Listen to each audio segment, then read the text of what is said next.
¿Cómo están? Muy buenas noches. Soy Gaby Tlaseca. Bienvenidos a la mesa de martes de Debate 22.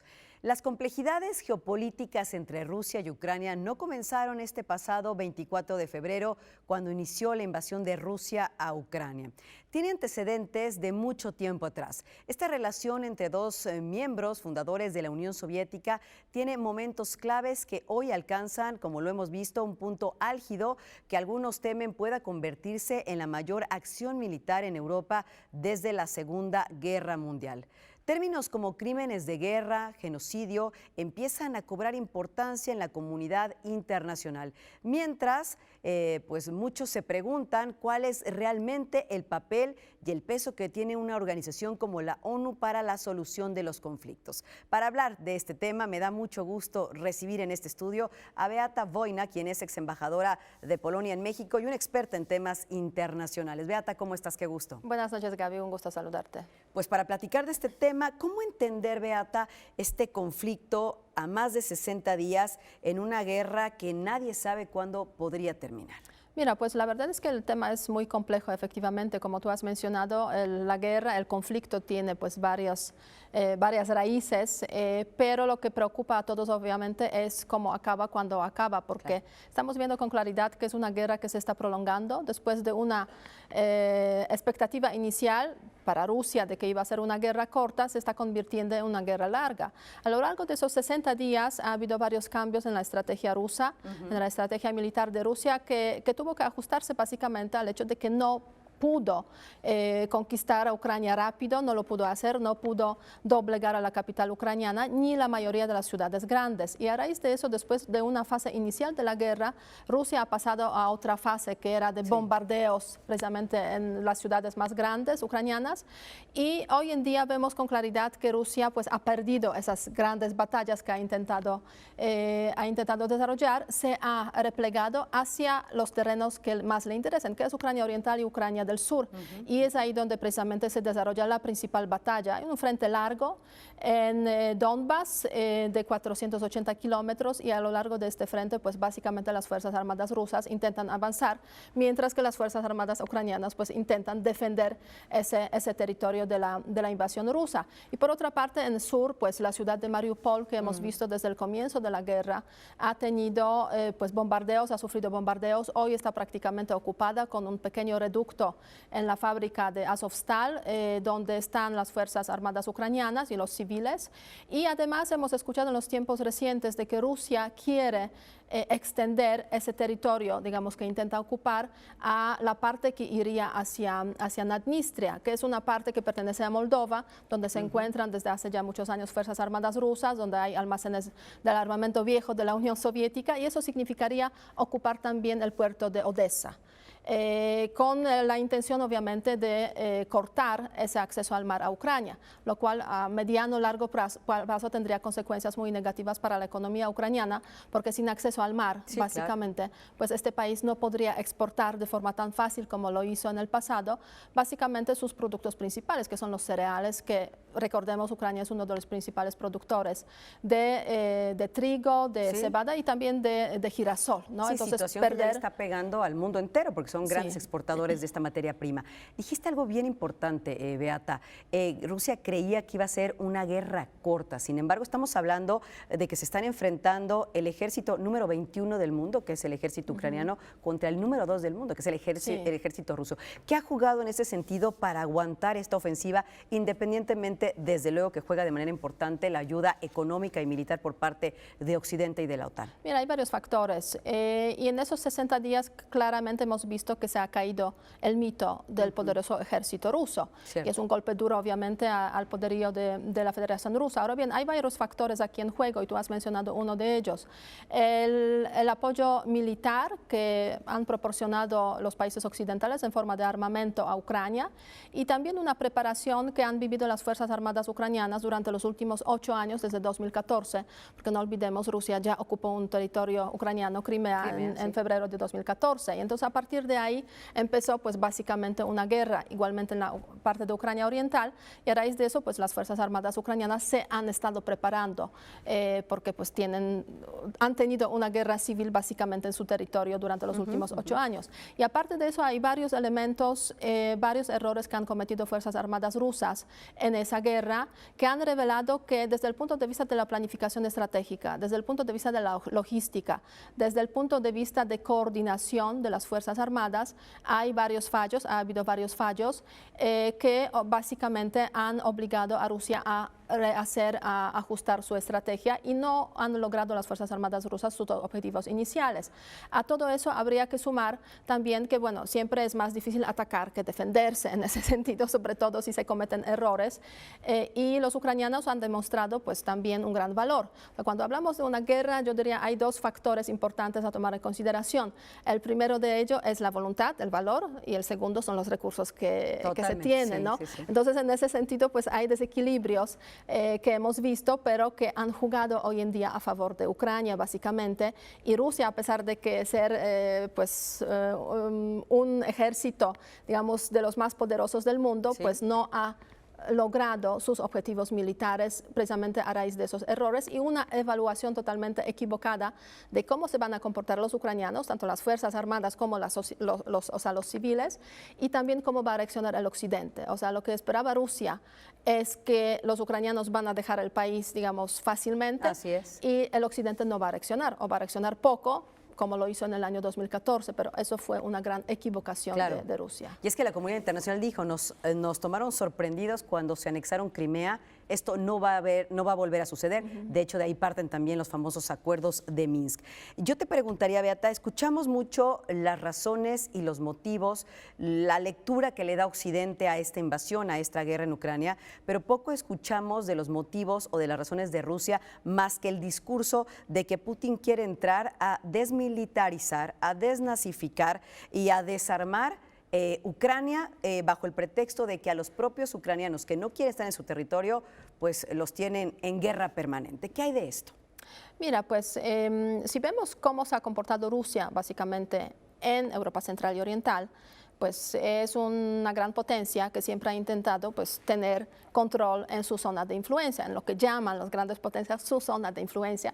Y con esa terminología, básicamente los que viven en esas zonas de influencia obviamente no están de acuerdo. Claro. Y en ese sentido yo diría que Rusia, sobre todo desde cuando llega al poder el presidente Putin, ha iniciado una estrategia de recuperar lo que fue la zona de influencia en el contexto de la Unión Soviética, que básicamente pues se cae esa zona de influencia. La nostalgia. La nostalgia también, pero esa sensación de que pues Rusia es un gran poder y es un país que tiene esa capacidad de influir en su entorno y hasta tiene una capacidad para influir en el contexto internacional. Y efectivamente, si lo vemos desde el punto de vista de la posesión de las armas nucleares, del papel que ha jugado la Unión Soviética en la Guerra Fría, de cómo fue Rusia incluso en el siglo XIX, pues sí, es una gran potencia. Pero si lo vemos hoy en día desde el punto de vista económico, pues no necesariamente ya es así, porque es un país que tiene, o sea, cuya economía equivale a 3.2% del PIB mundial. O sea, es una economía, yo diría, mediana, grande, pero tampoco es que pertenece a la Liga. A su territorio, claro. Así es, pero la aspiración de mantener esa posición pues le ha llevado al presidente Putin, que recordemos también sus orígenes, pues muy vinculados con la Unión Soviética, o sea, un oficial de KGB que llega a ser el presidente de la Federación Rusa y pues sueña con ese poder antiguo que tenía la Unión Soviética y de alguna forma pues quiere que Rusia siga teniendo este poder. O sea, el hecho de que Putin permanece tantos años de hecho en el poder, desde el año 2000, pues tampoco ha jugado a favor de como que generar una estrategia nueva de Federación Rusa como país, ¿no? O sea, la estrategia es básicamente aprovechar los recursos energéticos que Rusia tiene, el gas, el petróleo y un poco de carbón para pues construir el poderío militar ruso. Claro. Si no fuera por las armas nucleares sería un país cualquiera, podríamos decir, sin grandes capacidades de pues modificar la situación en el contexto europeo, en el contexto internacional. Pero como tiene armas nucleares y tiene esa aspiración a través de sus fuerzas armadas, no necesariamente de economía, de ser un gran poder, pues se ha convertido en ese país que reclama, que cuestiona lo que ocurrió después de 1991. Y que anhela, que es muy importante. Y que anhela, sí, es un gran problema. ¿Qué te parece, Beata? Hacemos una breve pausa y regresando platicamos cuál es en todo esto el papel de la ONU. La gente dice, bueno, entonces, ¿para qué existe la ONU si el tema es acabar con esa clase de conflictos que afectan al mundo? Y también, bueno, ¿qué vendría hacia adelante en un conflicto como este a largo plazo? Porque se habla de que podría y la comparan ya como la guerra que se vivió en Siria se sigue viviendo durante tantos años. ¿Qué te parece si hacemos una pausa? Bueno, ya regresamos. Estamos platicando con Beata Vojna, quien es una experta en temas internacionales. Volvemos.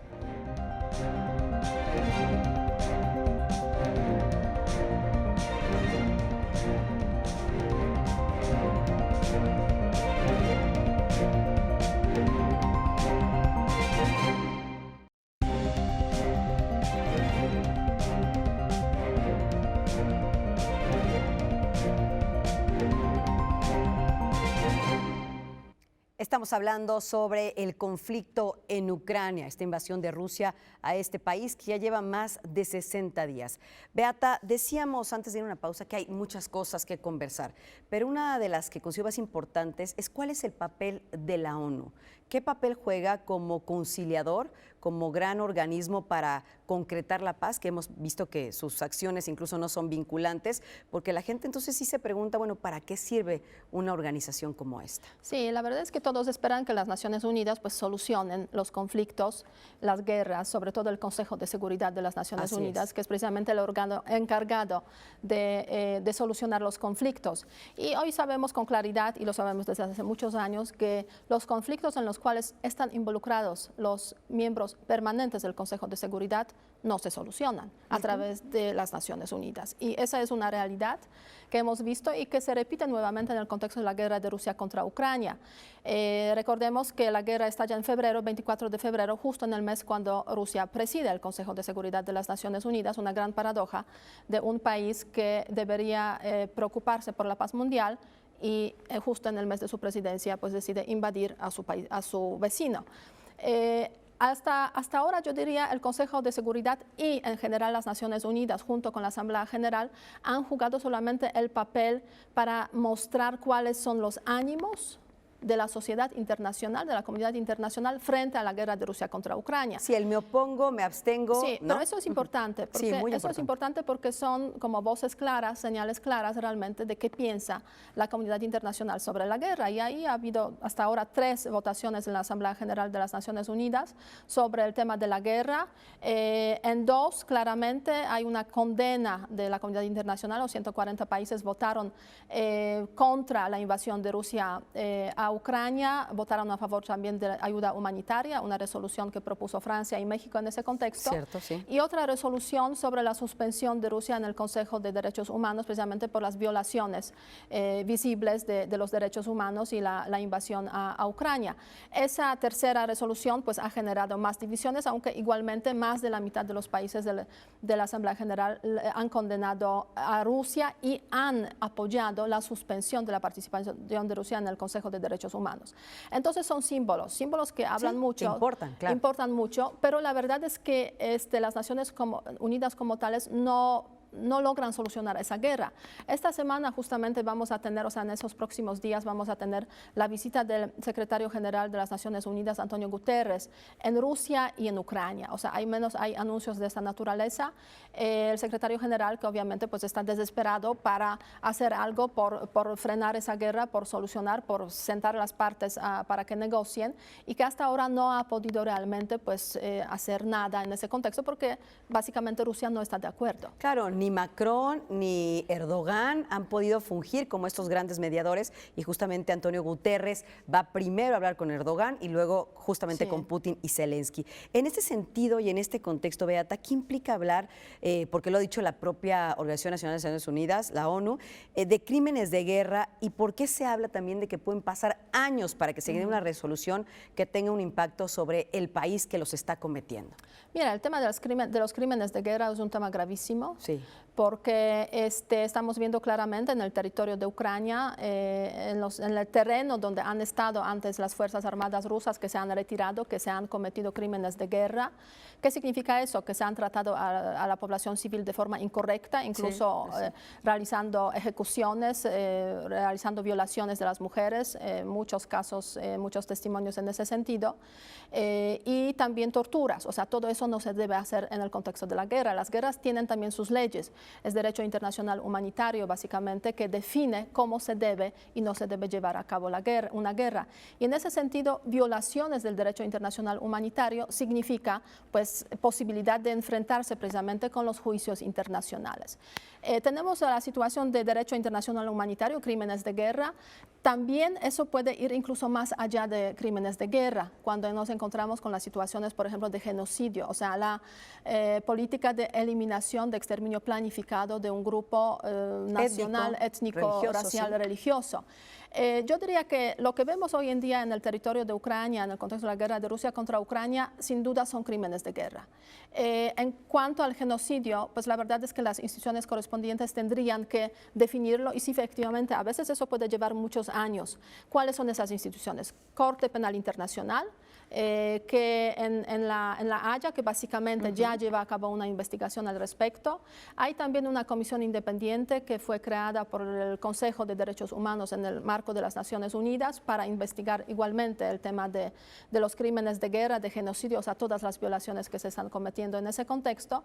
Hay investigaciones también individuales de diferentes países, unos 40 países se han sumado a toda una coalición junto con la Corte Penal Internacional, entre ellos, por ejemplo, Costa Rica, por ejemplo, Colombia, de aquí de esta región, para pues apoyar a la Corte Penal Internacional en sus investigaciones. Eso puede llevar años, no cabe duda, y lo sabemos porque la Corte Penal Internacional, desde cuando empezó a funcionar en el año 2002, pues lleva más o menos 30 casos de diferentes situaciones de crímenes de guerra, de genocidios en diferentes lugares, sobre todo en países africanos, y también conocemos cómo fueron los procesos, digamos, de juicios después de las guerras de Yugoslavia, donde se creó un tribunal especial para crímenes de ex-Yugoslavia, y sabemos también el caso de Ruanda. Entonces, todos esos casos nos indican con claridad que son años, a veces 10, a veces 20, y es también la voluntad del país que cometió o desde el cual se cometieron los crímenes para colaborar o cooperar. Entonces, para eso se necesita un cambio de régimen, se necesitaría un cambio de régimen en Rusia. Pero la verdad es que sí, la justicia internacional en esos temas de crímenes de guerra, genocidio, crímenes contra la humanidad, hay casos que son muy, muy alentadores en ese sentido. O sea, justicia llega, aunque tarde, pero muchas llega. veces 20 años, sí. podría no ver una resolución a alguna de las generaciones que viven hoy en el país afectado que es Ucrania. Beata, te invito a que hagamos una nueva pausa, los invito, por supuesto, al auditorio. Regresando hablamos, estas sanciones que le ha impuesto el mundo a Rusia realmente pueden hacer que económicamente Rusia ya no pueda continuar con esta guerra. Y dos, bueno, tu país es receptor de la mayor parte de los refugiados que han salido de Ucrania, lo que pues es un gran reto también para Polonia. Así que hacemos una pausa, ya volvemos.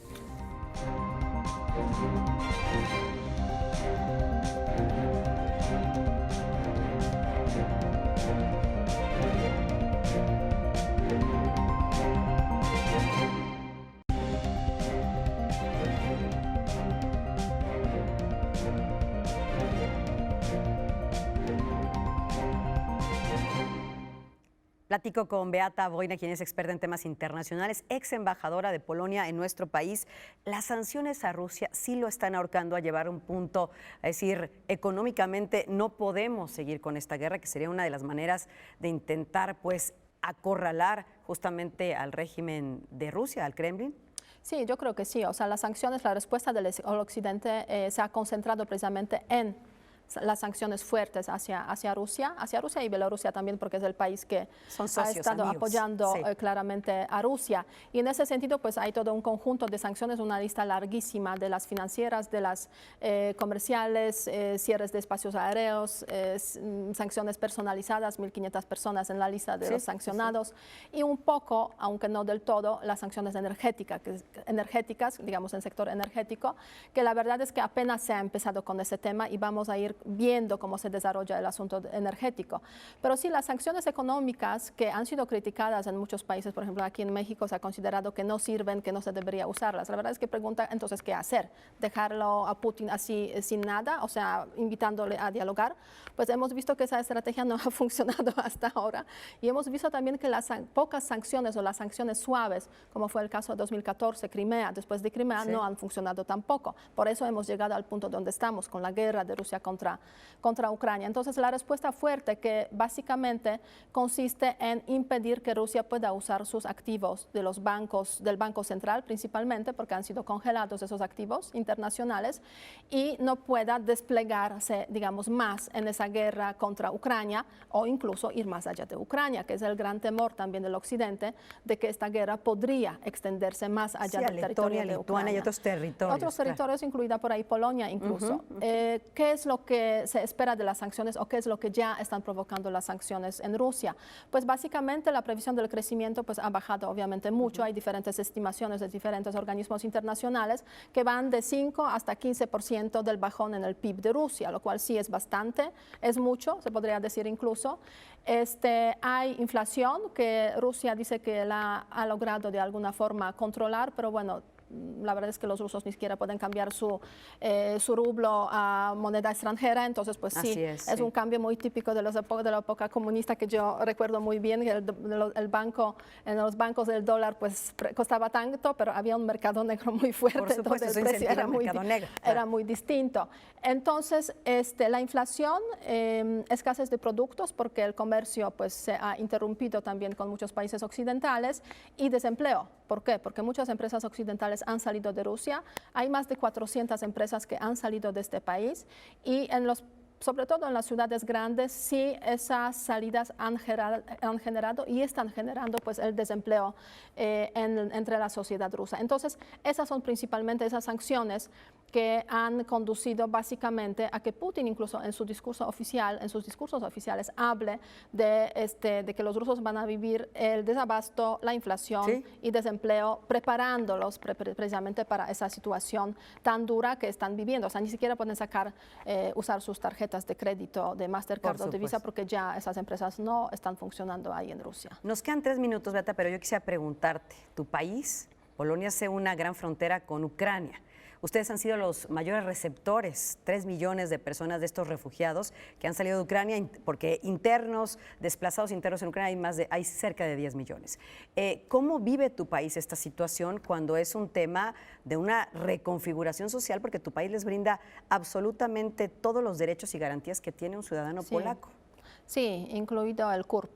Polaco. Incluido el CURP, sí, la escuela, las medicinas, el sector salud, absolutamente todo. Sí, la verdad es que o sea, hay una gran movilización en Polonia, tanto del gobierno como de la sociedad polaca. A eso se suman también los ucranianos que ya han vivido antes de la guerra en Polonia. Entonces, todas esas fuerzas realmente yo creo que han respondido de una forma extraordinaria. Ese gran flujo es impresionante. O sea, se ven historias y la verdad es que, o sea, yo casi empiezo a llorar cuando cuentan algunas historias. O sea, los que llegan a Polonia son sobre todo mujeres, niños. O sea, este grupo vulnerable que realmente pues necesita atención en sentido de pues tener donde dormir, tener algo que comer a diario y después empezar a reubicarse en esa nueva realidad, que también significa pues dar empleo a las mujeres, ¿no? que están llegando desde Ucrania, que están ahí llegando con una maleta y básicamente con sus esposos, sus parejas, sus familiares, digamos, masculinos en Ucrania luchando por el país. Entonces la situación muy difícil, pero hasta ahora ha habido una recepción, yo diría, más que sobresaliente de parte de Polonia, que ha sido el país que más esfuerzo ha puesto precisamente para recibir los refugiados. Y que el gobierno no ha podido darle cabida a todos en ciertas viviendas y la propia gente ha abierto la puerta de su casa. Esto es loable de verdad y creo que es un gran reconocimiento del mundo entero. Sí, yo creo que sí. De esta forma Polonia también está pagando los comportamientos quizás no tan correctos que tuvo en relación con varios temas relacionados con, por ejemplo, los refugiados de Siria, ¿no? En su momento cuando el gobierno se cerró. Y yo veo muy positiva esa reacción del gobierno. Ojalá, digamos, la guerra acabe acabe rápido para que no tengamos que estar todo el tiempo pues, en esa situación de transición.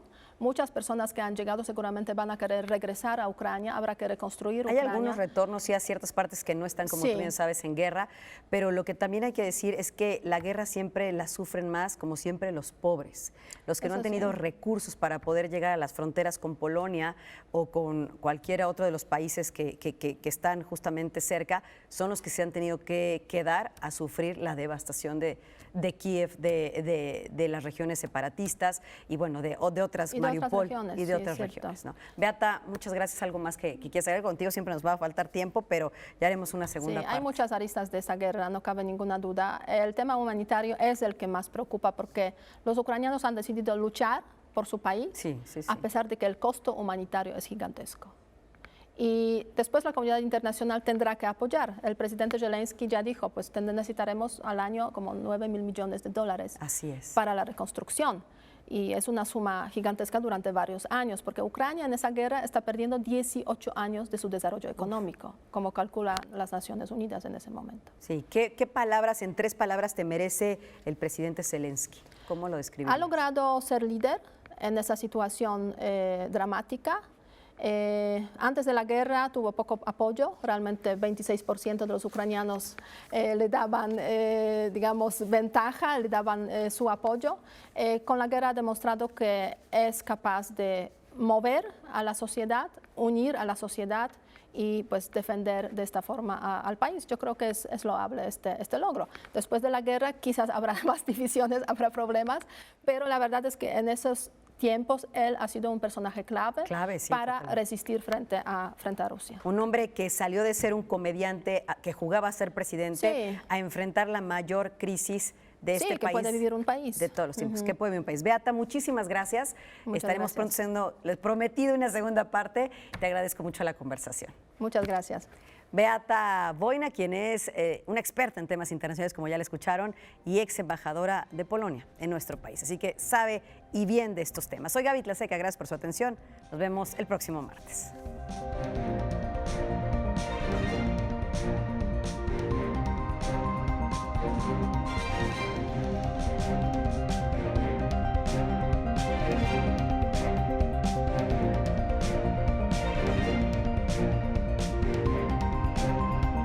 Thank you.